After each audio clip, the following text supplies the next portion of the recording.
got back to our room. Oh, you're blocked. You have to be in it too.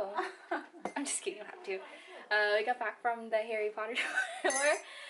Look at my shirt. It says, "You're a wizard, Harry." Okay. But since we came back late, we just got dinner at Sainsbury's. It's just like 7-Eleven. So I'm gonna do a haul with my mom. Yeah, we didn't realize that London Euston is having planned maintenance on all their trains. So the train that's supposed to take us 20 minutes to get there, it actually took us about an hour and a half to get there by bus and underground. So it's late. But the mom got, what is this? Hold on before you open it. We have to show it. You have to show your fans. She got a seafood cocktail sandwich. Okay. Seafood cocktail. So you can continue opening this now. Sorry, I have you guys perched up on some magazines, so I don't know how it's like. Then we have some mixed melon.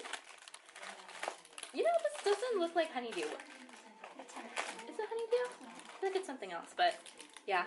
And some cantaloupe right here. I got a chicken katsu wrap because, well, it was between this or my hoisin duck wrap, but I thought this was interesting. Why won't it focus? I have to cover your face, that's why. Ah, that's why. Chicken katsu wrap. And I also got some New York vanilla cheesecakes because it comes packaged like this. And then my mom tried this. It's a chunky Kit Kat bar of peanut butter. Oh, come on. Chunky Kit Kat bar of peanut butter. And we also got a Cadbury bar as well. So yeah, and then we have our two free Hilton Honors waters. I got water, and the other one's sparkling, and I hate sparkling water, so I'm not drinking that. You're really not gonna be in this? Yeah, we're gonna eat now. Goodbye.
How do you feel?